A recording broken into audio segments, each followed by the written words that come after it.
안녕하세요. 선한 로열로더쌤입니다. 자, 오늘 교육은 매도 타이밍에 대해서 한번 알아보도록 하겠습니다.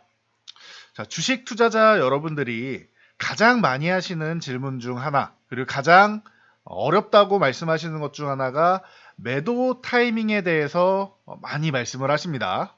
네, 맞습니다. 매도 타이밍이 결코 쉽지 않습니다. 그래서 주식 격언 중에 이런 말이 있죠. 주식을 완벽하게 매수할 수 있는 매수 타이밍이 정말 기가 막힌 사람을 주식 1단이다. 그리고 매도를 기가 막히게 할 수 있는 한 사람을 주식 3단이다라고 표현할 정도로 매도 타이밍이 매수 타이밍보다 더 어렵다라고 평가를 받습니다. 자, 그래서 이 매도 타이밍에 대한 기준을 오늘 우리가 한번 잡아볼 건데요. 오늘은 저항선에 대해서 배워볼 겁니다. 기존에 우리가 지지선을 배우고 매수 타이밍을 배웠죠. 자, 이번에는 반대 저항선을 배우고 매도를 배울 겁니다. 자, 저항선이 무엇이냐? 사전적 의미는 주가 상승이 매도 세력에 의해 어느 세력에서 계속되지 않는 일입니다. 이 세력들이 어느 선만 되면은 이 세력성 움직임으로 해서 더 못 올라가게 매도를 하는 겁니다. 특정 가격권 혹은 특정 추세 이 구간에서 매도를 하게 됩니다. 자, 그래서 이 주가가 추가 상승하는 것을 제한한다. 더 못 올라가게 한다는 겁니다. 자, 보시면은 우리가 지지선을 연결했듯이 특정 구간만 가면 이렇게 저항을 받는 구간, 못 올라가는 구간은 우리가 저항이라고 표현을 한다. 그림으로 보는 게 뭐 이해가 빠르죠. 자, 그래서 이 구간을 선으로 이으면 저항선이 된다라는 것입니다. 자, 그래서 이 저항선은 뭐다? 여러분들이 가장 어려워하시는 매도의 기초가 된다. 그리고 매도의 기초가 되면서 여러분들이 어려워하지 않도록 이 저항선 근처에서 적어도 분할 매도라도 실행하시면은 마음이 조금은 편해진다라는 것입니다. 자, 그래서 방금 전에 보여드렸던 이 예제 차트를 다시 보면 특정 구간만 가면은 돌파를 못하고 쪼로록 밀려 내려오죠. 특정 구간만 가면 돌파를 못하고 쪼로록 내려오는 모습을 보이죠. 자, 이걸 알고 계시면 돼요.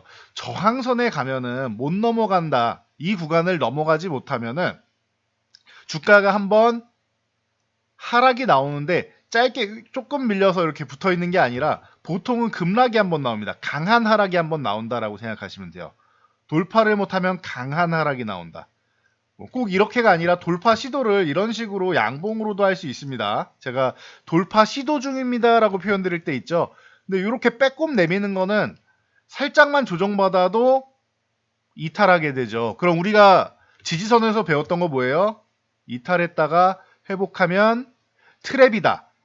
알려드렸죠. 똑같습니다. 저항도 돌파 시도만 하고 밀리면 오히려 저항선에 대한 트랩이라서 이 구간을 속임수로 사용하는 겁니다. 여러분 돌파했습니다라고 거짓말을 하고 여러분들한테 심리적으로 속여놓고 그리고 나서 다시 이탈시켜서 급락을 한번 만든다. 그러니까 살짝 넘어가서 걸쳐놓는 정도 수준은 돌파라고 믿지 말고 항상 의심하셔야 된다라는 거 알고 가시면 됩니다. 그러면 보통 2, 3일 정도 있으면 이렇게 이탈하는 경우가 있다. 그래서 제가 걸쳐놓으면 뭐라고 해요? 돌파 시도 중이니까 여기서 양봉 하나 더 세워서 올라가든지 갭으로 넘어가든지 한 번 더 추가 상승이 있어야 되고 아직은 돌파 시도 중이다. 만약에 이 저항선을 재차 이탈하면은 한번 정리하셔야 됩니다. 라고 말씀드렸죠. 그래서 이 구간은 뭐다? 이렇게 매도를 하는 구간이다. 매도하는 구간이다.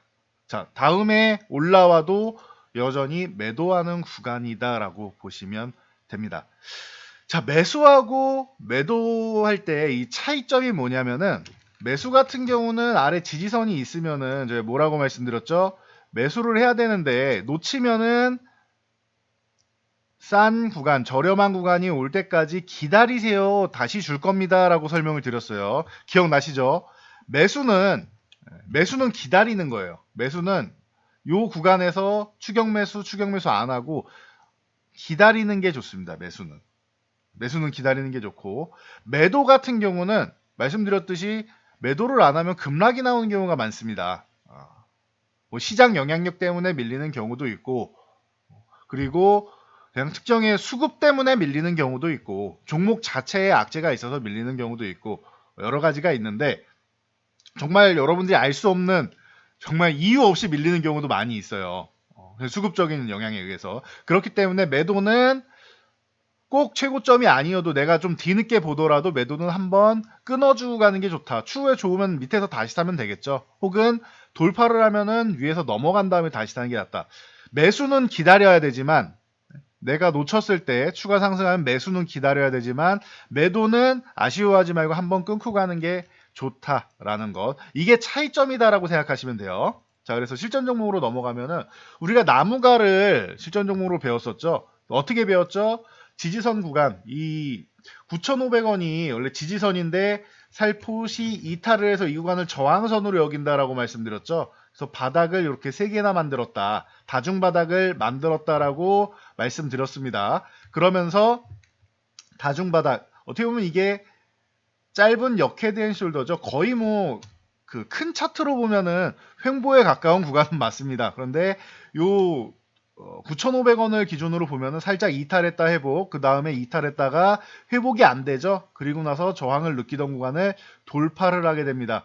그래서 우리가 말씀드린 게 이 구간에서도 매매를 할 수 있는 구간이고, 그리고 기다리면은 매수 구간을 준다라고 말씀드렸습니다. 기다렸는데 그냥 날아가면 내 종목 아니다라고 말씀드렸죠. 그래서 이 구간에서 여러분들이 매수를 할 수 있었다라고 하면, 매수 포착을 했다라고 하면, 그 다음에 최근에 나무가 뭐 선익 시스템, 뉴프렉스 이런 종목들 양호한 흐름 보였죠. XR기기 쪽 연계되면서 과거부터 제가 2016년부터 나무가는 AR, VR 쪽으로 해서 좋은 기술력을 갖고 있습니다. 그런데 아직은 뭐 시대적으로 그때는 4차 산업혁명이라는 말이 막 나오는 추세였고, 세상에 테마로 등장하는 시기였으니까 앞으로 기술력을 꾸준히 발전시킬 수 있는지 보자라고 말씀드렸는데, 3D 센싱 모듈, 카메라 모듈 쪽으로는 지금 굉장히 좋은 기술력으로, 또 삼성과도 이 그룹사 전체가 또 유대관계를 갖고 있고,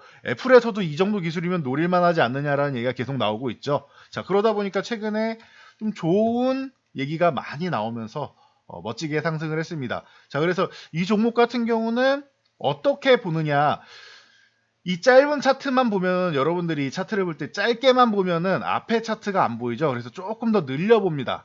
조금 더 늘려보면 어떤 현상이 나오냐면은 기존에 저항받았던 구간이 나와요. 기존에도 한번 상승했다가 이 구간만 가면은 저항을 받는다. 어느 구간? 13,500원 구간만 가면은 윗골이 크게 달고 밀리죠. 그리고 제 차 넘어가려는데 못 넘어가죠. 이런 구간이 나오죠. 그러면은 그 다음에 어떻게 돼요? 급락이 나온다. 급락이 나온다. 그리고 나서 반등하려다가 뭐 했죠? 6월 달에 뭐 시장 영향력이 좀 있었죠. 그래서 뭐 러시아 전승절도 있고 해서 시장 영향력으로 밀리고, 이 구간에서 뭐 투매도 나오고 하면서 밀렸다. 그래서 종목의 문제라기보다는 시장 영향력까지 같이 받으면서 내려와 있었는데, 그 구간에서 우리는 매수 타이밍을 포착할 수 있습니다라고 교육을 해드린 것이고요. 자, 그래서 지금 이만큼 올라왔다. 그럼 과거 사례를 보면 13,500원 가니까 이제 슬슬 분할 매도에 접근을 해야 된다. 꼭 13,500원까지 완벽하게 기다리지 않더라도 요즘에는 고의적으로 13,500원을 도달시키지 않는 경우가 있습니다. 왜? 이 저항선을 다수의 여러분들이 공부하고 볼 수가 있기 때문에, 여러분들도 요즘에 개인 투자분들 굉장히 스마트합니다라고 제가 많이 설명드리는데, 여러분들도 이 저항선을 지금 공부하시면 알 수가 있겠죠. 자, 그럼 13,000원 일부러 못 가게, 13,000원 도달하지 않았는데 이 구간에서 윗골이 다는 경우가 있죠. 13,000원에서 13,500원 사이 구간에서부터 여러분들이 서서히 분할 매도를 좀씩 해나갈 수 있는 거예요. 이 구간에서 한 30%, 13,000원 위쪽에서 13,000원에서 13,500원 사이 한 30%, 13,500원에서 14,000원 사이 이 정도에서 또 한 30% 이렇게 분할 매도를 시전할 수가 있겠죠. 그래서 13,500원 구간 정도 갔을 때 한 4, 50% 정도, 그리고 조금 돌파 시도할 때 한 10% 정도에서 한 3분의 2 정도를 수익 실현해 놓는다. 최소 절반 정도, 2분의 1이라도 수익 실현해 놓는다라고 하면은, 만약에 이렇게 급락이 한번 나와도 오히려 우리는 일부를 줄여놨으니까, 수익 실현해 놓고 챙겨놨으니까 나머지 금액은 재매수를 하거나 다른 종목으로 매매를 할 수 있겠죠. 그리고 최근에 강력하게 올라왔기 때문에 나는 이 추세를 계속 유지할 것이다 라고 생각하면 절반은 들고 가시면 되고, 돌파하면 재매수를 하거나 하시면 되고, 그리고 이 추세가 강했지만 빠르게 올라왔기 때문에 조정이 한번 필요하다 생각하시면은 이 구간에서 만족한다 생각하고 전량 매도를 하는 방법도 있습니다. 그래서 분할 매도를 해서 절반 정도 한 5, 60%를 먼저 수익 실현을 챙겨 놓을 것이냐, 아니면 전량 매도 100%를 한번, 아예 요즘 시장도 별로고 돌파 못하면은 급락 한번 쓱 밀리는 경우 많으니까, 사실 크게 이유 없이 호재가 있는데도 밀어내리는 종목들이 많죠. 시장에 돈이 없어서 그렇습니다. 예, 그런 경우들이 많기 때문에 나는 한번 정리하고 가겠다 하시는 분들은 미련 없이 깔끔하게 한번 매도하고 가는 것도 좋다. 그래서 분할 매도, 저항 구간에서는 최소 분할 매도를 실현을 하시는 거고, 그리고 100% 한번 정리하고 다른 종목으로 깔끔하게 이동하고, 더 가면 내 거 아니다라고 생각하시면 이 마인드, 쿨한 마인드를 가지시면 좋을 것 같습니다. 그래서 오늘은 저항선 매도 방법에 대해서 교육을 드렸습니다. 그래서 매도 타이밍이 가장 어렵습니다. 이게 개인 투자분들뿐만 아니라 모든 주식 투자자들의 고민거리 중 하나가 아닌가 싶습니다. 그래서 가장 기초 단계로 해서 가장 눈에 보이는 쉬운 매도 방법에 대해서 배워봤으니, 여러분들 이 저항선 매도법 잘 기억해서 과거 차트에 조금 더, 대신 이게 주의사항은 한 2, 3년 된 가격 가지고 말씀하시면 이건 안 맞을 수가 있어요. 그래도 가급적이면 한 6개월 안에 이런 가격이 있다면 아주 나이스한 거고, 길게 잡아도 1년 안쪽으로 잡으시는 게 좋습니다. 2, 3년 정도 되면은 이 가격에 맞을 수도 있지만, 너무 오래된 가격은 이제 사람들이, 이때 사신 분들은 손절을 하거나 손바뀜이 일어날 수 있으니까 좀 의미가 퇴색될 수 있다라는 거, 이 정도까지만 생각하시면 될 것 같습니다. 6개월 아니면 좋고 한 1년 정도까지 보시면 된다. 이 정도로 체크해드리고 넘어가도록 하겠습니다. 자, 오늘 교육이 도움이 되셨다면 여러분들 주변 분들께도 저희 채널 추천 한번 부탁드리고요. 영상 잘 참고해서 모두 안전 투자하시기 바랍니다.